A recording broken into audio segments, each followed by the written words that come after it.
This is Talk is Sheep, the official podcast of the Wild Sheep Society of BC, brought to you by Sitka Gear. Come along as we bring conversations that matter to you into the high alpine. This episode is sponsored by our conservation partner, Frontiersman Gear. Thank you, Sitka Gear and Frontiersman Gear, for investing in healthy wildlife and sustainable ecosystems. So, hey John, how's it going? Good. Doing good. I'm gonna wish you a special happy birthday, I guess, too, eh?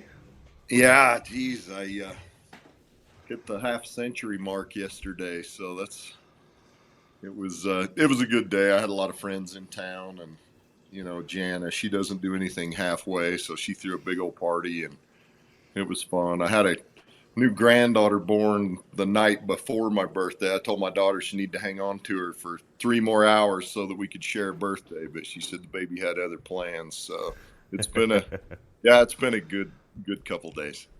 Oh, that's awesome. So lots of family and friends in town, and Oh yeah, Jana didn't mess around. Oh no, when she puts together a celebration, it's over the top. Oh, that's a 50's a good one to do that with. Yeah, I guess you got to celebrate while you can at that point, I guess. There you go. So for our listeners at home who might not know you, who are you? Where are you from? Well, I grew up in a little town in central Utah on a sheep ranch, actually.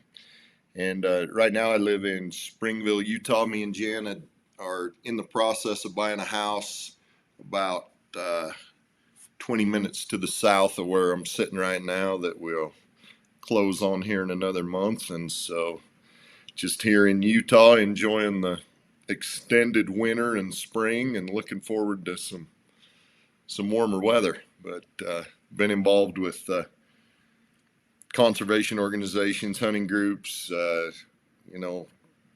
avid lifelong hunter, and just seems like those kind of things, you get into them and they have a tendency to grow on you. I've been lucky enough to be involved with the Sheep Foundation now for over 10 years at their sheep show, helping out with the auctions, and really enjoyed it. Yeah, you're a staple at the show for sure. Kind of the center attraction every night there. Well, I don't know about that. I think that people, those shows are a lot of fun. I have a whole group of friends that I see once or twice a year, and it's always at, the sheep show or the hunt expo or SCI or something like that. And you look forward to seeing them every year, seeing how their hunts went, seeing how their clients did.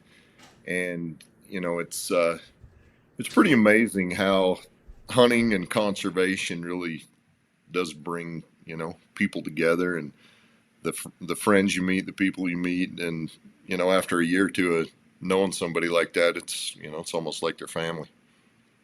Yeah, it's kind of a neat circle and family down at the shows.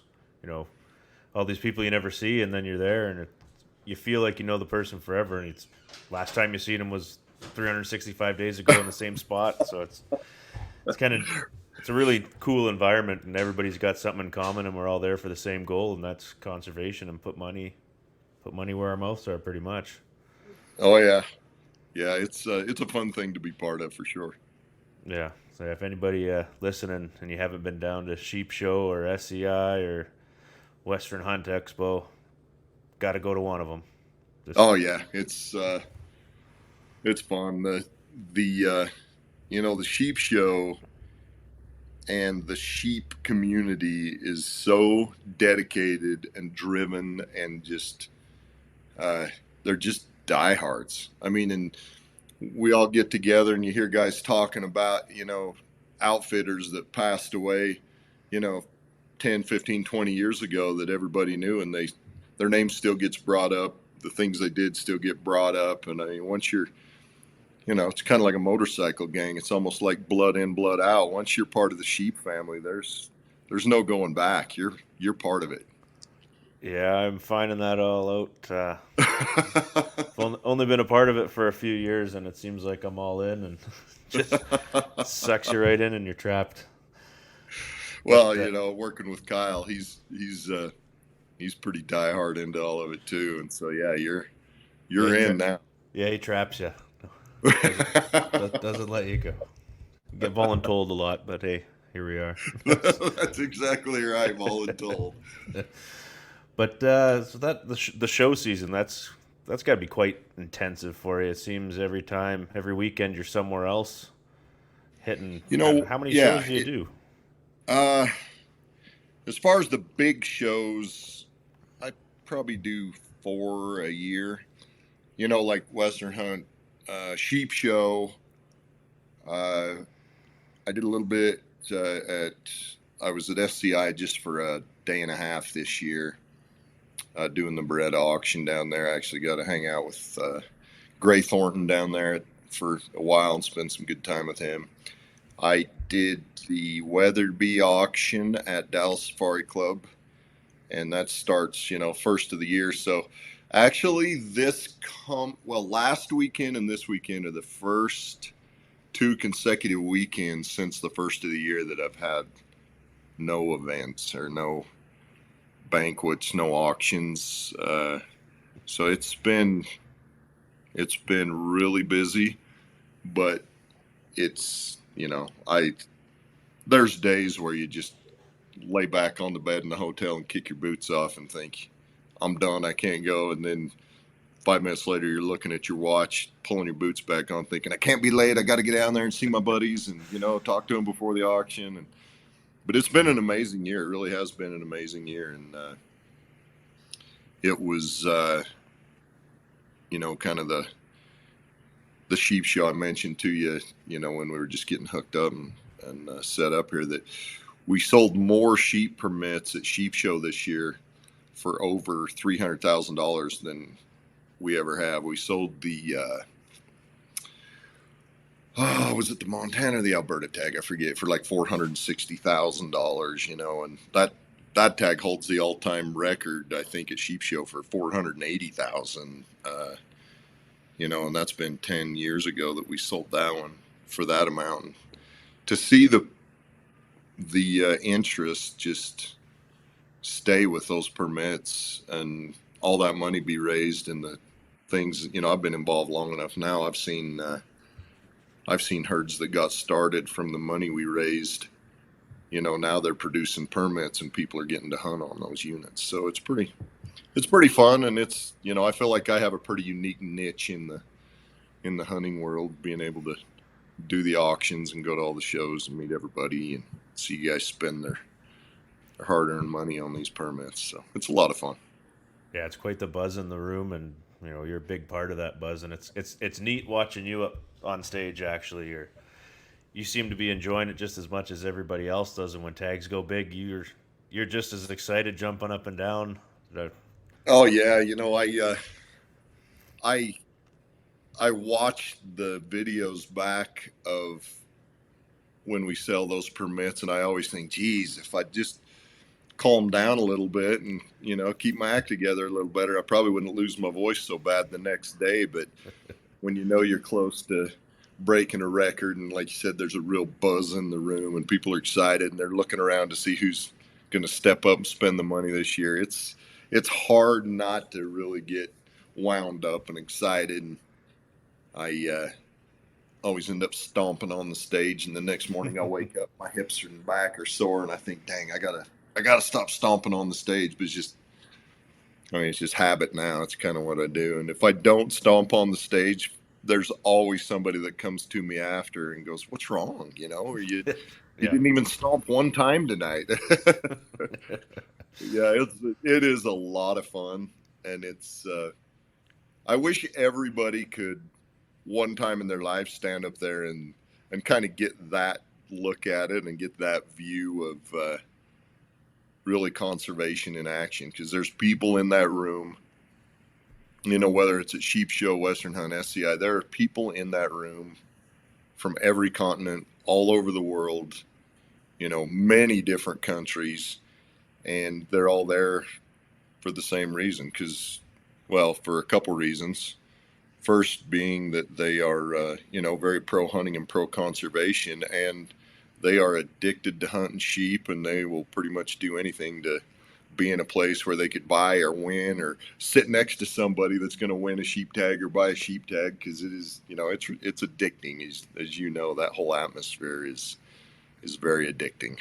Oh yeah, I'm one of my favorite parts of when we're auctioning off a tag and the people bidding against each other at opposite sides of the room. So everyone's trying to see back and forth, running around, jumping up and down, and your spotters are just hyping up the crowd basically, and you're up on stage giving her a good go, and it's everyone's got a few drinks in them, and I don't know, it's tough to explain if you're not there. Like I'm getting the chills just thinking about it right now. Looking forward to next year already. Yeah, it's I it's fun to stand up there and run the microphone, and there's a lot going on. Sometimes you have to stop and sort things out and make sure everybody knows who's in and where the bid is and what the amount is. And up in Canada, up there where you're at, you guys have one of the best auctioneers that ever lived in Keith Dinwoody up there. And the pandemic's kind of kept Keith away from the show for a couple years, but he promised me he'll be back this year and be ready to roll. But Keith is one of the fun things about working with Keith is, I get all wound up, and sometimes I get so excited I'll get talking and joking around, and then you're like, all right, where's the bid, who's in? And Keith is always right on the money. He never loses his place. He never loses where the bid's out, how much it's for, and he always really helps me stay on track. And it'll be nice to have Keith back this year. But I wish everybody could stand up there and kind of have that view of it and see those ringmen out there, those spotters, jumping up and down to make sure they get your attention and waving the lights, and you see them prodding the guys on, trying to get them to bid, one more time. And, because you can tell if a guy's bidding, say he's at $100,000 and you're going, $10,000 bids, and all of a sudden a guy tries to cut you down to $1,000 bid, he's about out of money. Yeah. And so the other guys are telling the other bidders, that guy's about out of money. Come on, let's, you're going to get it. You're going to get it. And you see all these little parties and these little conversations going on around the room, as guys are trying to talk their buddies into bidding, or maybe, nah, don't bid so much on this one. And, like the BC tag's coming up, we'll get that one. Or the Kalani tag's coming up and we'll get that one. Or there's a million things going on that you're trying to keep track of, and it's a lot of fun. It is a lot of fun. Oh yeah, and their buddies are patting them on the back. Like, oh yeah, you got this. Tag, man, they're dancing on the tables. Yeah. What got you into that? Like, because you're, if I'm not mistaken, you're an electrician by trade. I am an electrician by trade, and I've done that for almost 30 years, I guess. And our sportsman group here in Utah, I was a volunteer in our Utah County chapter, and I hired a guy to come help us out and be the auctioneer. And he did fine, but I thought, I bet I could do that. And I talked to the family and talked to my parents, and I was in my mid-20s. And I said, I'm going to go to auctioneer school. And I remember my mom telling me, oh, honey, you talk way too slow. And I told her, well, yeah, that's why you go to auctioneer school. So I remember at work, we had just barely got the internet hooked up. And so I could get on the internet, and I started looking around for auctioneer schools and found one I thought I could work into my schedule. And I called and told my dad, and he said, well, if you'll sign up and go, I'll go with you. So me and my dad went to auctioneer school. And that next year I did maybe 2 or 3 just little auctions, local stuff around here. And then the next year I probably did 5 or 6. And then the next year it kind of got crazy, and I got up into the 20 or 30 range. And now, I mean, some years I do 50 of them, and most of them are it used to be between January and June was my busy time, and I didn't do anything in the fall. And I looked at my schedule this morning, and my fall's getting crazy busy too. I got to start telling people no, or I'm not going to have any time to go hunting. But Well, And that's the most key. of the auctions I do are, conservation banquets and expos and stuff like that. I do a lot of 4-H and FFA stuff in the high schools for the kids, studying agriculture and stuff like that. They get me for a lot of those. And I really enjoy those. But that's basically I hired a buddy to come be an auctioneer for us and thought, I could, I think I could probably do that, and it grew and grew and grew, and now it's I'll run into people during my day job for an electrician. I'll run into people at the parts house buying electrical parts, and they'll look at me like, "What are you doing?" I'm like, "Oh, I'm at work," and they're like, "Geez, it didn't even dawn on us that you might have a day job. We thought you just talked on a microphone for a living." But You're just a normal guy who yeah, just hits the stage every now and then. drive a work truck and wear Carhartt work clothes during the day, and then I'm pretty lucky. I have a pretty fun job on the weekends. But Yeah, no, that's quite a good mix of things to go from electrician to auctioneering. Some of those big tags. So, yeah, it's pretty fun to sell those big tags. so we talked a little bit offline about this, but something special happened at the Western Hunt Expo this year. Mind telling us a little bit about that? Well, yeah, I big mean, tag. so for years and years, the most money I'd ever raised on a tag was at Sheep Show. We sold one of the Rocky tags for $480,000, and I thought for years, I'd never break that record. We sold the Antelope Island tag at the Western Hunt Expo for 400 and 410, and then it would drop back down to around 300, which was an insane amount of money. That's just a lot of money. And this year at Sheep Show, it seemed to be, there was a lot of money. Like I said, we sold more permits than we ever had over $300,000. And so I knew it was going to be a real good year for the big tags and raising money. The Friday night auction at the Western Hunt Expo, we sold the Antelope Island mule deer tag for $500,000. And I thought, we'll never break that record. That record will stand forever. Well, then I get talking to a couple of the outfitters that were bidding on it, and they're like, the next morning, Saturday morning, they said, the Arizona tag tonight could go for more. And I'm like, yeah, you guys are just talking. And they said, no, make sure that, you keep an eye on us. And everybody always says that, make sure you watch me on this tag. Make sure you watch me on this tag. And it only took a few seconds for the Arizona tag to go over 500,000, 600,000. I mean, these guys are jumping at, 50,000 a jump, and it was pretty crazy. And yeah, we sold that Arizona tag for $725,000, and it only took a few hours for the critics to come out and, oh, it's all about the money, and the normal blue collar guy ain't got a chance, and da da da. And, I hear that all the time, and where does the money go, and where does the money go? And the first little bit, it kind of aggravates you because it's something that you put, so much heart and soul into. And then I thought, well, this is a good opportunity to educate a few people. And I started telling people, I did a little math, and I can't remember what exactly I came up with. But I said the one guy for one deer tag gave as much money to the Fish and Game of Arizona as basically 11,000 other deer permits. It would take 11,000 other deer permits to raise. And 100% of that money went back to the Fish and Game Arizona. $500,000, 90% of that money goes back to the Antelope Island State Park. The other 10% goes to the organization to use on projects that they want to do.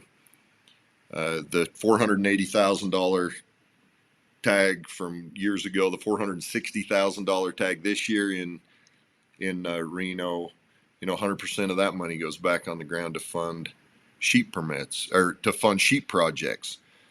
And guys, I don't know if it's jealousy. I don't know if I think it probably, a lot of it has to be.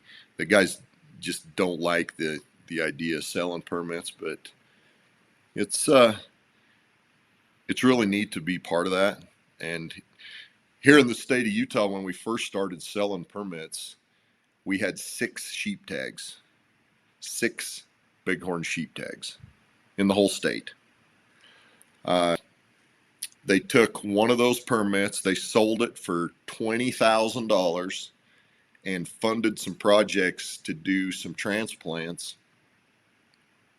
And in about 30 years, now we're up to, I just looked at it too, and I can't remember exactly, about 60 sheep tags.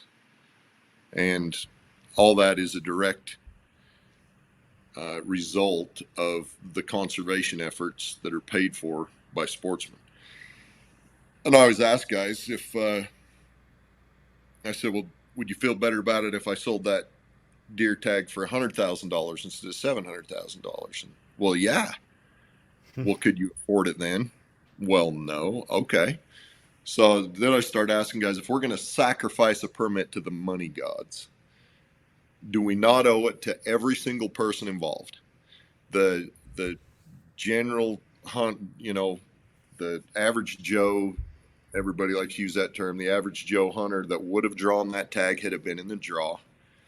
Up to everybody involved, the biologists that work on the projects, everybody involved, do we not owe it to everybody to maximize that sacrifice, that donation, if you will? We're donating that sheep tag, we're sacrificing it to the money gods. The more money we get out of it, the better off we all are. We're going to sell it anyway. So I'd much rather sell it for $700,000 than $100,000, Oh, 100%. And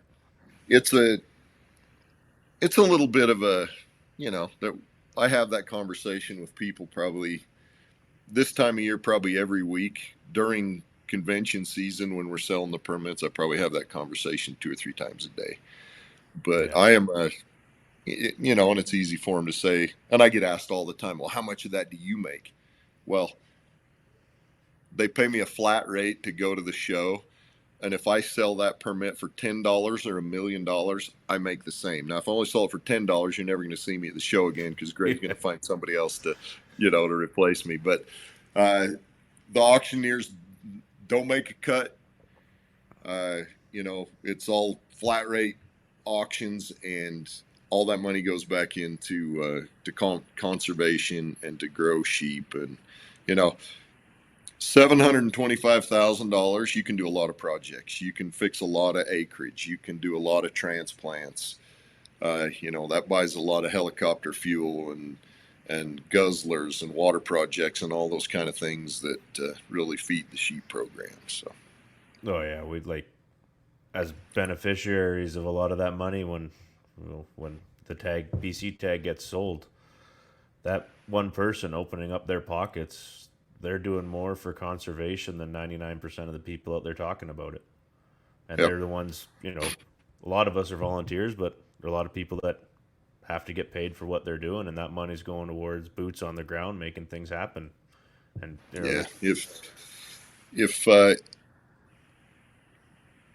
if we didn't have the volunteers that helped, it would really, really stifle our conservation efforts. If we didn't have biologists that were just obsessed with wildlife and loved their jobs and were willing to work for, peanuts compared to what other professions work for with their kind of degrees, we'd really be in trouble.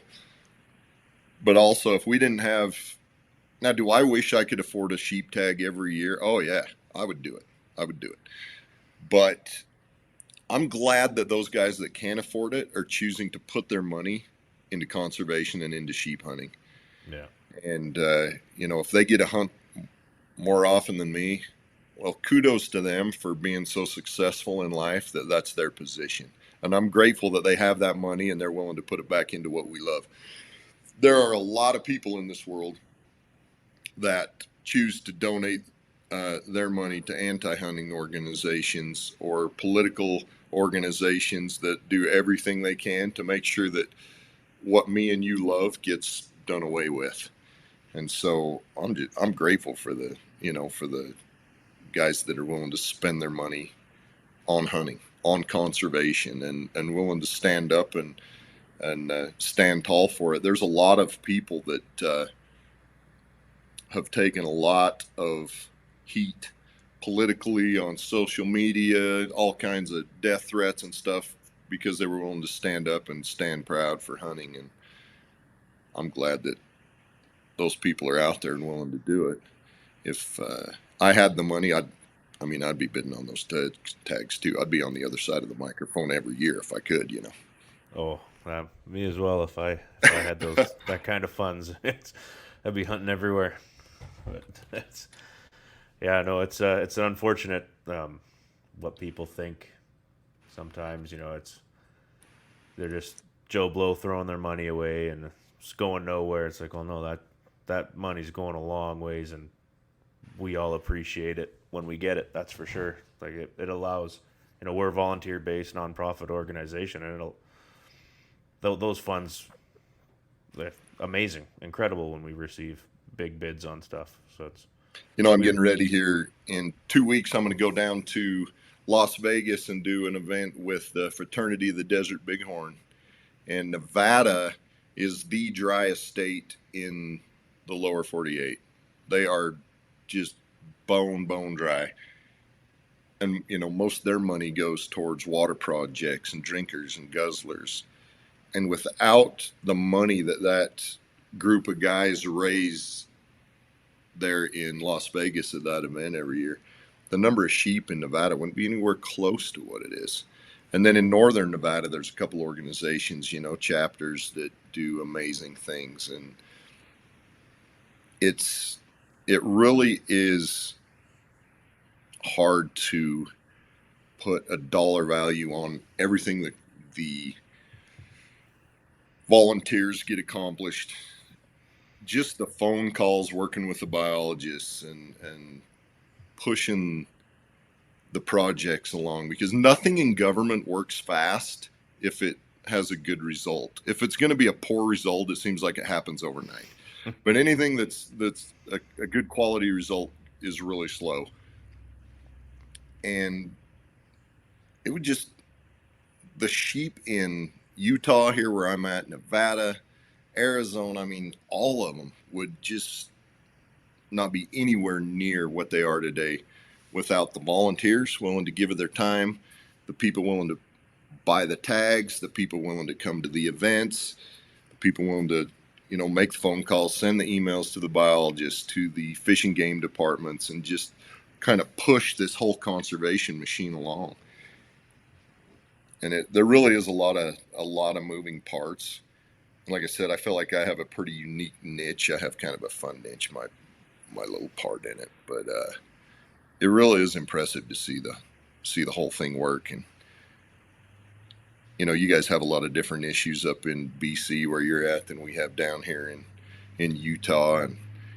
And I don't think you guys have too many desert bighorns running around up there, but we got all kinds of them down here, and we got they have issues with domestics and predation issues and just water issues, and every herd has a different issue that they're trying to overcome so that they can keep growing.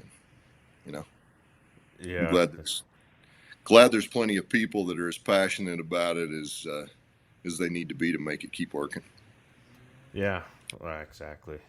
And I had read somewhere recently, actually, that there's a number that was thrown around that you've potentially brought in over $50 million as an auctioneer just for conservation projects and sportsman issues. Or is that an old number? Is that climbed quite a bit higher? Do you keep a tally? The last time we actually added it up, and now, we kind of got to put that in perspective. I'm the guy on the microphone saying sold. That's my little part in the chain.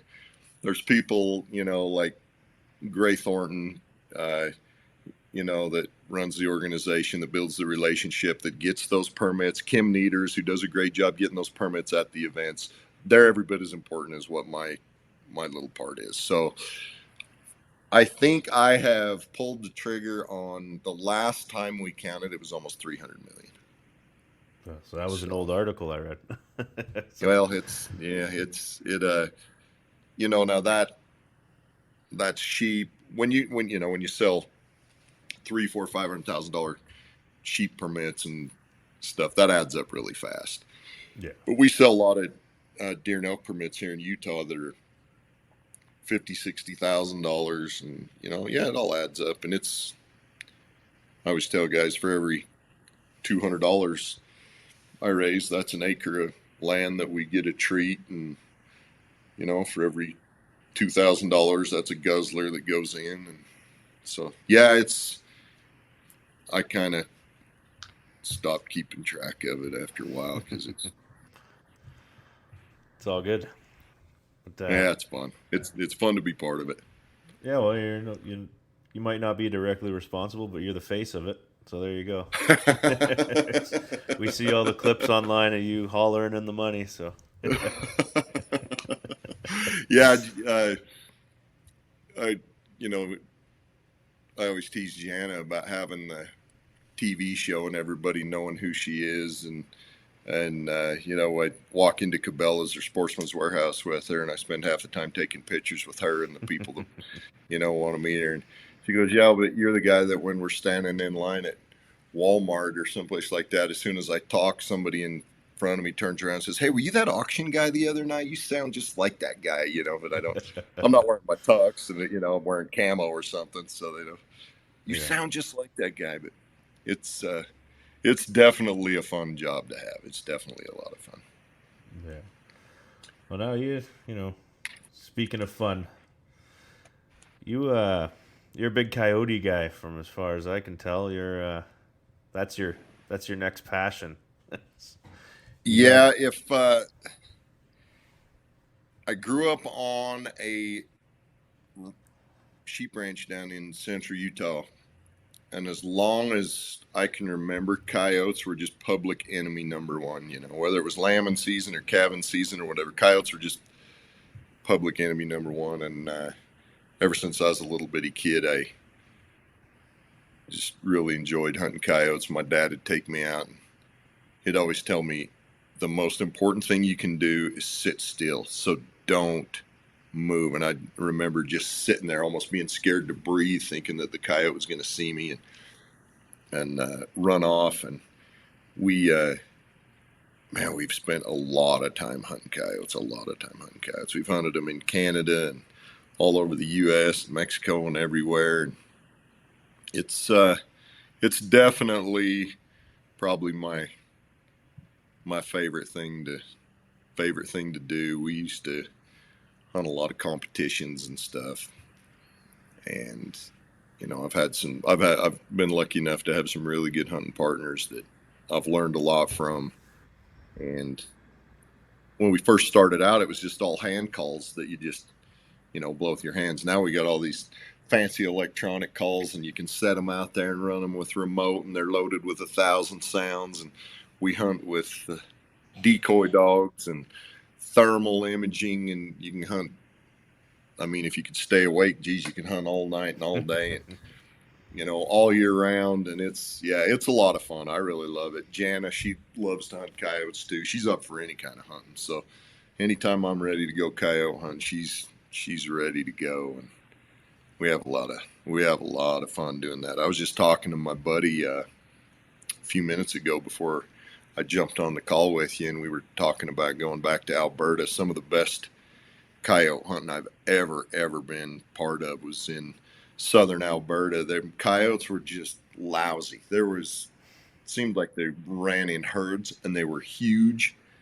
And they were really blonde. It was like you were calling in herds of polar bears. It was almost freaky to see those things running across those big canola fields at you. But hopefully I get up there this fall and I'm able to do some more. But yeah, we really like coyote hunting. We do a lot of it. What's your caliber of choice for coyotes? My all-time favorite coyote gun is probably still a 22-250. It's just because they're super user-friendly, accurate, fast. and they're not real picky. You can feed them pretty much any 22 250 ammo, and you're going to be pretty accurate. I have a 22 Creedmoor that a buddy made me that I really like. It's the one I've been shooting the last year or two.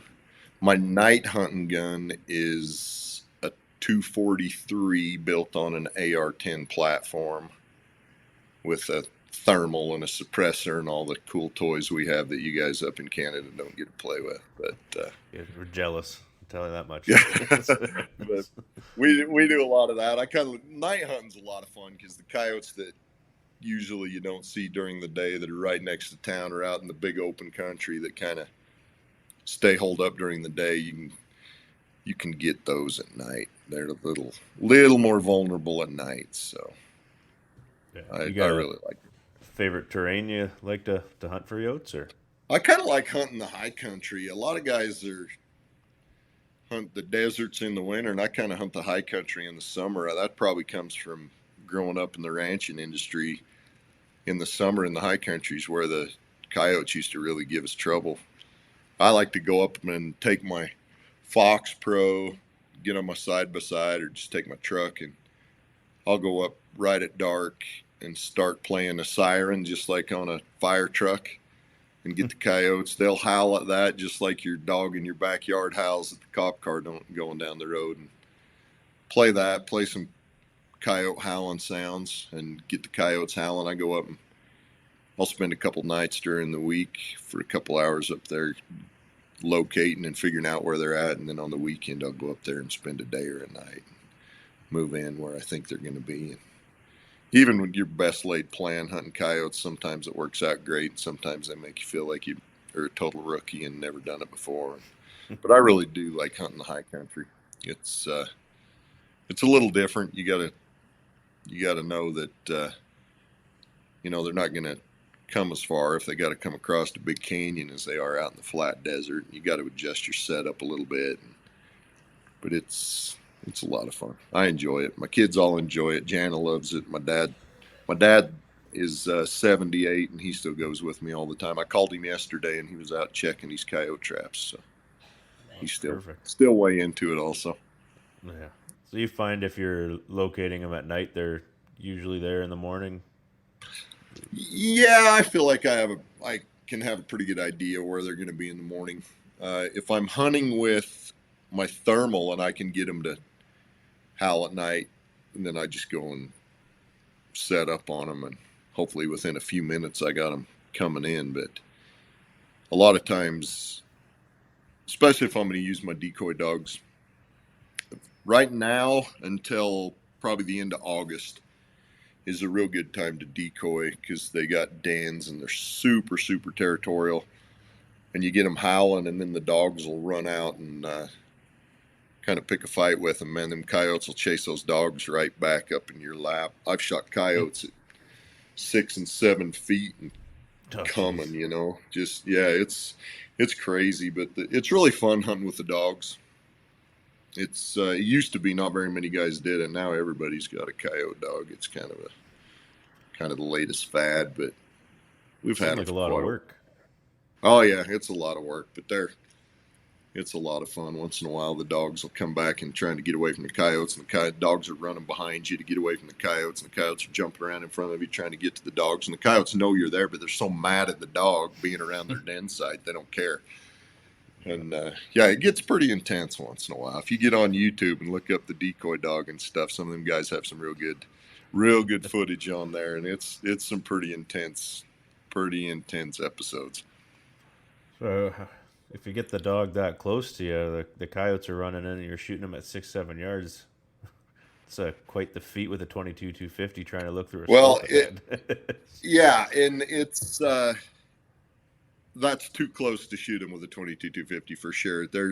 That's shotgun range. When we do coyote contests, a lot of times we'll take shotguns with us because you get 2 or 3 of them coming in running hard, and you might get one of them with your rifle, but a lot of times you can get a couple of them if you got a shotgun. Like you say, you got one bust in on you at 10 feet and you're trying to find him in the scope and all you see is a big blurry mess. But if you got a shotgun laying across your knees, grab the shotgun and just point it at them and start throwing $4 at them or copper plated BBs, and you can make life pretty hard on a couple of them. Yeah. How long do you typically sit on a set before it's a bust for you? You give them 10, If 15? it's in the summer, and I have coyotes barking and howling and talking tough like they do a lot of times in the summer, geez, if I feel like they're interacting with me and that there's still a chance for them to come, I've sat on stand 45 minutes and killed coyotes. If it's in the winter or we're doing a contest, I don't stay near that long. If it's a calling contest, you got to get as many stands in as you can during that day, or if you're going to have a chance to win. And usually in the winter, probably 15 minutes is a pretty good average time. If I'm night hunting, a lot of times night hunting, they're very vocal at night. If I can get them talking to me night hunting, it's not uncommon for me to spend a half hour on a stand to get them going. Sometimes you're lucky and you'll go out. I'll play the locator sounds, the siren or the howl. The coyotes will fire right up, not too far away, and you can grab your tripod and your gun and run set up. And within 5 minutes, you got coyotes bombing in on you, and you get a couple of them down and run take a few pictures, and you're off to the next stand. We never used to worry about taking pictures of them when I was a kid, and if you'd have told me something like Instagram or Facebook would have been a thing, maybe I'd have took a few more of them, but nobody cared. Now it seems like if it doesn't make social media, it's not real. So we always have to take never happened. Yeah, if it's not on the gram, it never happened. It's just a story. Yeah. So if you get them going with the locator or the howl, do you do anything to bring them in, like a wounded rabbit or anything, or you? In this time of year, I play a lot of just vocals, female howls, pup distress sounds. A lot of that in the winter when they're not quite as territorial. I'll play a lot of rabbit sounds. I still play pup sounds. Pup sounds work all year long. A real good sound that a lot of people use that the old timers really loved is woodpecker sounds, like the old yellowhammer woodpecker, the old raspy woodpecker. Those bird sounds, they're really, really busy, really obnoxious, and they seem to work pretty good. Those work really good too if you're calling in like bobcats or something like that. The cats seem to really like the busy, obnoxious sounds, so we play a lot of those in the winter. Yeah, if you get them all fired up, do you usually settle down on the sound and just let them come in, go quiet? Yeah, you can. When you go out and play the locator, it's almost like you can tell by the way they answer you if they're going to come in. I mean, if they fire right up and they, sound like a smart aleck teenager that's begging for a fight, the odds are pretty good they're going to show up. Once in a while, you'll get one that'll give you just kind of a lone bark or a woof, and we call it a booger bark. And they're basically telling you, listen, I saw you walk in, I saw your headlights on your truck, or I smelled you. I know you're not what you're pretending to be, and I'm not playing your game. And a lot of times when you get the booger bark, you never see them. I always still try it because I always think, well, there's always a chance. I know there's a coyote there, but if you get the booger bark, usually you're not going to see them. If you get I used to tell guys all the time when I do seminars, coyote seminars and that. When I was a little kid, my grandpa, who I went and visited just the other day, he's 99 years old, lives right up the road from me. When I was a kid and I'd go to Grandpa's house, he had just had this big, deep voice. And it really didn't matter what he said. He was very intimidating. And you just knew that you did not mess with Grandpa. I had a cousin, my cousin Joey, and it didn't matter what Joey said, just the sound of his voice made me want to smack him. And so, he wasn't intimidating. He was annoying. I wanted to smack him. and I always tell guys when you're talking back to the coyotes, you don't necessarily want to be grandpa. You don't want to be intimidating. You want to be cousin Joey, the one that everybody knows, that they're not scared of you, they're annoyed with you, and that they could probably kick your butt. And that's the kind of sounds I like to, I'll howl at them and bark at them, and I never try to sound really over aggressive. Maybe, like a yearling or something that thinks he's tough, that probably needs his butt kicked. That's the kind of sounds I like to make. And I don't want to, I don't want to scare anything away by intimidating them. I want to make them mad and want them thinking that, you don't need to be afraid of me. Why don't you come in here and beat me up, and then we'll see how it works out.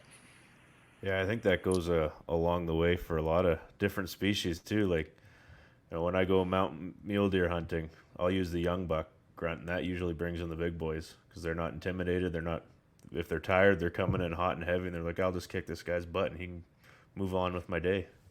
Yeah, and elk hunting too, when we bugling elk, I always, if I can sound like a 2 or 3 year old satellite bull or something like that, nobody's scared of those guys. They're just annoying you. They're just in your way trying to steal your girls. And the big bulls, a lot of times they just come charging right in thinking they're going to whip you. And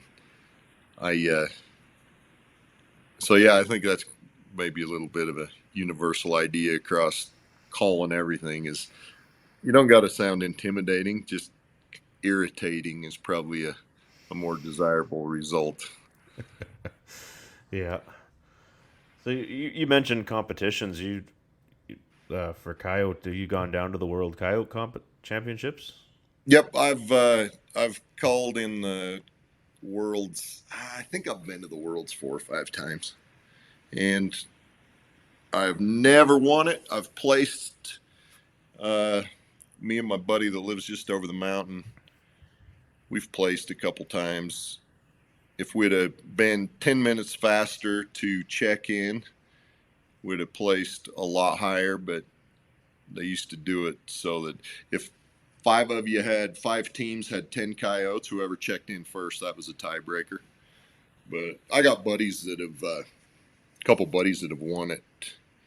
One buddy who's won it several times. And yeah, it's a lot of fun. I tell you, there's some guys that are very, very effective competition callers. And, if you're going to be a good competition caller, you got to spend a lot of time scouting, a lot of time talking to landowners, getting permission on good areas lined up.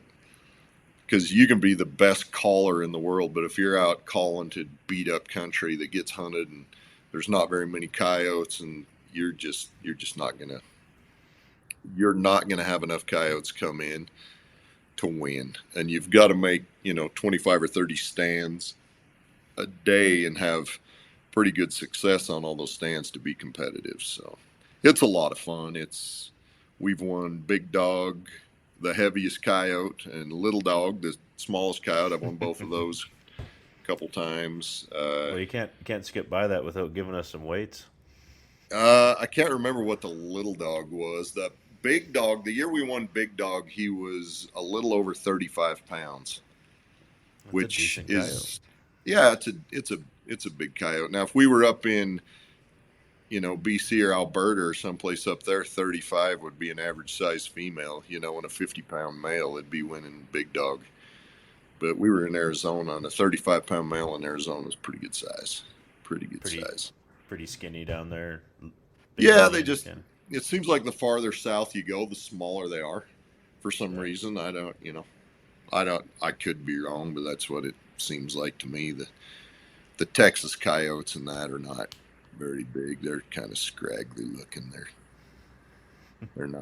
They're not attractive coyotes down there. The coyotes we kill when we were hunting in Alberta are gorgeous. Huge, blonde, just gorgeous coyotes. And we skinned all those and brought their hides home. But no, a lot of the ones we shoot down here in the deserts, they look like Wile E. Coyote. They're skinny, they're scraggly, they're ugly, and you just shoot them for general purposes. Yeah, and they probably don't get the good winter coat that you'd get up in Alberta. So we get some really good winter coats, but it's nothing like Alberta. nothing like Alberta. It was. I can't wait. When my buddy called me a little while ago and asked me about going back up there this year, I mean, I cannot wait. That's gonna be amazing. What time of year you guys looking at going? Probably end of October, just because I think that's when we can fit a week in. I'm not sure. Depends. It all depends on what we draw in the drawings here for the hunt draws. We should know here in the state of Utah by the end of May what our hunt draw looks like. I think that we're probably going to be hunting mountain goats this fall with Jana. And I think we're probably going to draw a whitetail tag in Iowa. There's a pretty good chance we'll draw a deer tag, at least one deer tag here in Utah. And she's got so many other hunts going on all the time that it's an ongoing struggle to get just the schedule worked out. But I mentioned to her that my buddy wanted to go back to Alberta and hunt coyotes, and of course she wants to get in on that deal. So we'll have to plan it for a week when she can go. One thing about hunting with Jana is she is a very proficient killer. The first time I ever went coyote hunting with her, we went, I think it was a day or a day and a half, and I called in 5 coyotes, and she shot all 5 coyotes. And I mean, it was just, I was like, I've hunted with a lot of guys that have hunted coyotes for a lot of years that were not as efficient as getting them dead as she is. So yeah, you got to know when you take Jana that she's definitely going to get her share of the shooting in. You're just carrying the backpack and the lunch and watching the show? Yeah, she's I will say this about her. For somebody that has a television show and has been involved in the industry as long as she has, she is as happy with other people's success as anybody I've ever been around. And that's one thing I think that not just the hunting industry, the hunting community, but the world in general could use a lot more of, is if we will learn to be happy with other people's success, then we're going to have a happy life. And that's one thing about Jana. She takes veterans out every year on a hunt or two, and I mean, she's as happy when those vets shoot a big old bull elk as if it was her pulling the trigger. She takes kids out on a turkey hunt, and she gets them a turkey, their first animal, and she's just over the moon happy for them. And it's a lot of fun to hunt with somebody like that, because whether it's me pulling the trigger, her pulling the trigger, if I'm on the camera or she's on the camera and the other one's hunting, it's a team deal, and she's always super happy for whoever has the success, and that makes it a lot of fun. And I've been pretty lucky. Most of the guys I hunt with are like that. I think, if you hunt with people that have a tendency to be a little jealous or aren't happy when you have success, you have a tendency not to hunt with them too much. So. Yeah, they quickly become not your hunting partner. Yeah, they quickly become somebody else's hunting partner. Yeah, I have a few run-ins with guys like that, and if they're not shooting, they're not happy. It's like, oh, I don't see the problem, man. You shot at just as happy. Yeah, and my dad, growing up hunting with my dad, he'd always tell me the thing that matters is that the coyote ends up dead. It doesn't matter if I pull the trigger or you pull the trigger. When one of us gets a good shot, the coyote needs to die. We don't got to worry about jumping the trigger on each other. I got to hurry and get a shot so that he doesn't. He'd always tell me the important thing is that the coyote gets shot, because once you call one of them in and shoot at him, and if you miss him, well, that coyote's pretty smart, and you're not going to see him again for a long time. And he can do a lot of damage on the lambs and the fawns by the time, somebody else gets him. So Dad would always tell me, doesn't matter who shoots him as long as he gets shot. So my dad was never, ever one to worry about being the one to pull the trigger. Oh, that's a good motto. The importance of predator hunting is, a lot of people underestimate what a coyote can do. they devastate the sheep populations around here. They hammer them. We got areas that have no lambs, and it's all coyotes just wiping them out one by one. Coyotes and the odd When eagle, but yeah, when Jana drew her Rocky tag in Montana, we hunted and scouted and spent days and days and days on the mountain. And the first week of the hunt that we went up there and hunted, I think we saw 45 in the 40s somewhere, 45 adult sheep and one lamb. One lamb. And I was talking to a biologist that I could tell as soon as we started the conversation that we were going to see things different. And this biologist tried to convince me, oh, no, that's all disease. That's not predators, that's disease. And I said, well, I watched that herd of sheep for 2 weeks, hoping that the rams would show up. I never saw one cough. I never saw one snotty nose. They were all fat. I mean, they looked great, but they had no lambs. So that's not a disease issue to me. And that place was littered with wolf tracks, littered with coyote tracks, littered with lion tracks. I know darn well it was the predators. I mean, I know it was the predators. And then Jana just found out from a different biologist that was over that unit that they shut it down this year just because the lamb recruitment was so poor that the quality of the sheep there just wasn't what they felt like they could offer in the draw. So they ended up shutting that unit down. But I'm telling you, anybody that is into sheep hunting, big mule deer hunting, elk hunting, you better pay attention to your predators, especially, sheep and deer are very susceptible to coyotes. If you have wolves, your elk, your moose, all of that is in trouble. And, I don't want to see the coyotes gone. I love to hunt them as much as anything, but you better be able to manage them to the point where you can put enough pressure on them to save your ungulates, or you're not going to have coyotes or wolves or ungulates to hunt.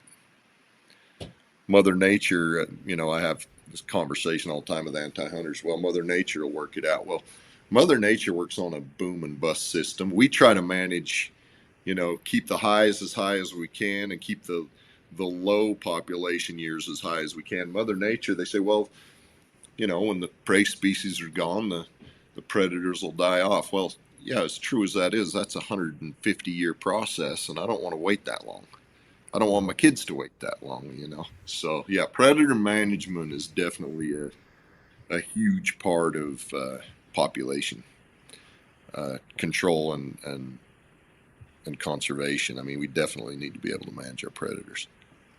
yeah, a lot of the anti-hunters, they don't want to hear that we are Mother Nature. We've played a role for far too long. We've created highways, logging, oil and gas. We've opened up these super highways for wolves to decimate animals. How easily they could take out the caribou when they're running the gas lines. We've put a lot of the ungulates in that situation. We're part of the we're part of the food chain. We're part of that pyramid. And I saw a video the other day that somebody posted on social media of a big old boar black bear that grabbed a cub and just crunched it. I mean, and it was brutal. It was hard to watch. Yeah. And the point was that those big old boar black bears will find those sows with cubs, kill the cubs, bring the sow back into heat so they can breed her. And that always strikes up conversations with people on the threads under the videos. And, I said it, a few other guys said it too, that hunting really is the most humane part of the food chain. Okay. I don't chase a deer down and bite it on the back of the neck and try to suffocate it, or like we used to see on the sheep ranch, the coyotes would run a ewe down and eat her udder off or eat her hind quarter off while she was standing there trying to keep them away from their lambs. And hunting really is the most humane part of the food chain, of the food cycle. And I wish more hunters were a little tactful in how they tell the story of hunting, and that we did a little better job presenting it in a respectful way. But also, people need to know that there is absolutely nothing wrong with hunting. And I made this comment when I was on the Utah Wildlife Board to some anti-hunters. I think we were discussing the crow hunt, and all the anti-hunters showed up to fight against the crow hunt, that we needed to deal with depredation in the orchards. And they're like, well, if we hunt them, they're gonna be gone. And I said, no, we have wildlife because we hunt wildlife. And in so many cases, that is true. And I just kind of said it off the cuff, and they put it in all the newspapers and made fun of me. And this is the chairman of the wildlife board. Look what an idiot he is. And the more I've thought about that over the years since then, the more I believe it's true. We have mountain goats here in the state of Utah because of hunters, because we hunt them. We funded all kinds of projects to spread mountain goats in all the possible habitat that we can get them. We have more sheep units today in the state of Utah than we ever have because of hunters. We're doing collar studies on mountain lions, on bears, on mule deer. We know more about what causes mule deer fawn mortality today than we ever have because of the collar studies we've done, all funded 100% from hunting. And so, do we have bad apples that don't do a good job of representing us and our lifestyle and our passion? Yeah, we have some of those, and I wish they were a little more mindful of how they represented us on social media, But as hunters, we should be very proud of what we've accomplished, because I'm telling you, I believe it more now than I ever have, that we have wildlife because we hunt wildlife. Yeah. And that's as evident in the sheep world as anywhere. Yeah, no, I wholeheartedly agree with that statement. That's it's bold, and it's hard for people to understand if they're just looking from the outside and not willing to fully listen to it. But it's the truth. Speak the truth, man. Yeah. I one day I got a phone call from popped up on my cell phone. It was from New York. It was the New York Times. They called our sportsman's group down here to talk about, because wolves were a hot topic in the news at that time. And they wanted to know what we thought about wolves. And I says, well, I don't really think the wolf issue here in the lower 48 really has all that much to do with the wolf.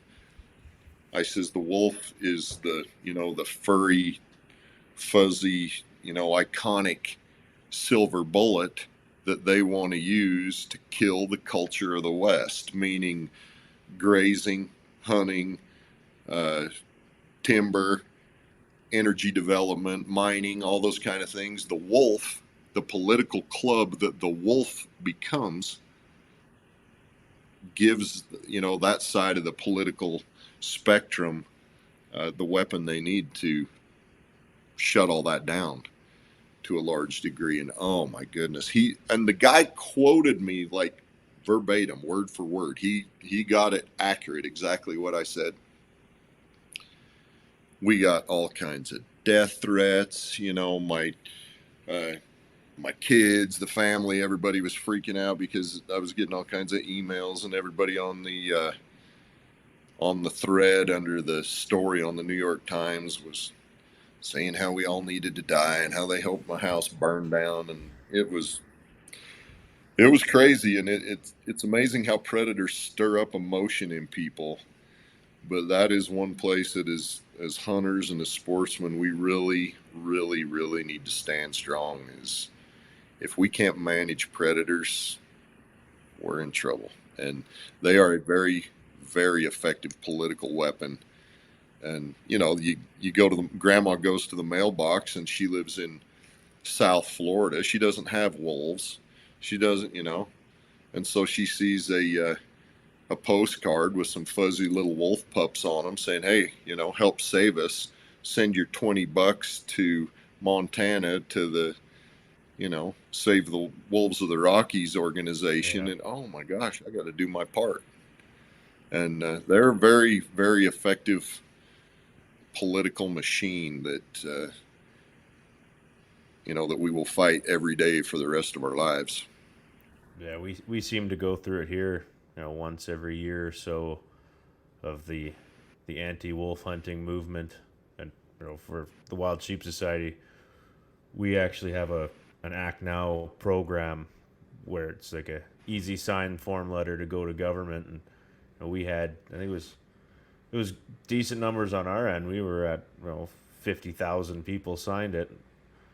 Over 1 million people signed the Stop the Wolf Hunt, and there's some celebrities down south that got involved and just kind of threw it all in our faces, and the death threats came along with it. And it's Oh yeah,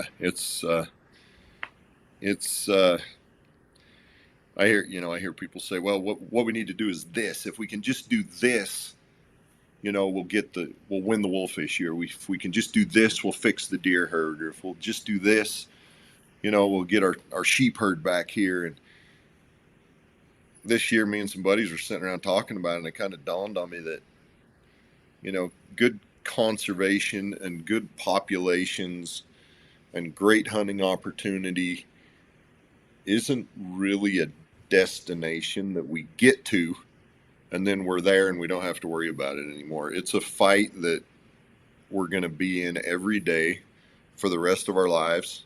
Hopefully my kids will take it up, and my grandkids, and everybody else will be passionate about it and want to push it along. But there's so many issues and so many things that fight against sheep, that fight against healthy mule deer populations, that the being able to hunt grizzly bears, how we manage wolves.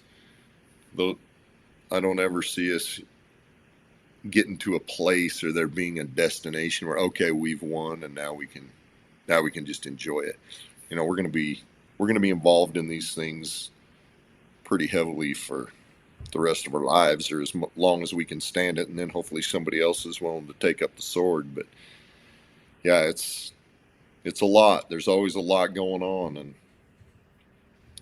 the things we do to hunt sheep, I guess. yeah, 'cause it's all for the sheep. It's all for the sheep. Yeah. So well,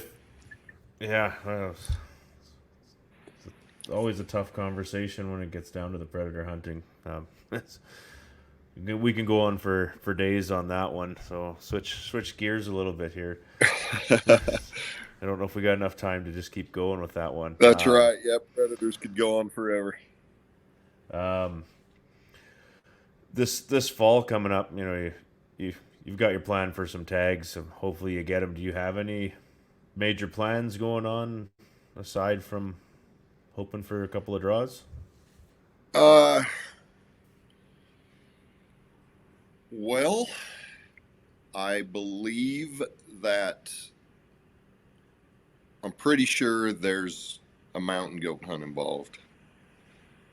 I have a grizzly bear hunt booked with Lance Kronberger for the spring of 24 in Alaska, so I'm really looking forward to that. And I'm pretty sure we'll draw our Iowa tags. Other than that, right now it's still kind of up in the air. I'm sure I'll go do some general season hunting, elk hunting with my dad. That's his favorite thing to do. He loves to hunt elk, and he's 78 years old, and he still takes his pack string of horses and mules on the mountain every year to pitch a tent and have a camp and hunt elk. So I'm sure I'll do that for a few days. And then, we're almost halfway through the year already, and soon as the new year turns over, then it's back into show season, and then I don't hunt much till May or June again. So yeah, but right now that's about all we have. I'm really looking forward to mountain goat hunting with Jana. I think she's got a great hunt put together there, and that's another thing about hunting with Jana is when you hunt with somebody's got a TV show, everything has to be on camera. And you'll spend, hours and hours filming all the cool cutaways of camp and getting your gun ready and getting out of the truck and the hike and all this and that.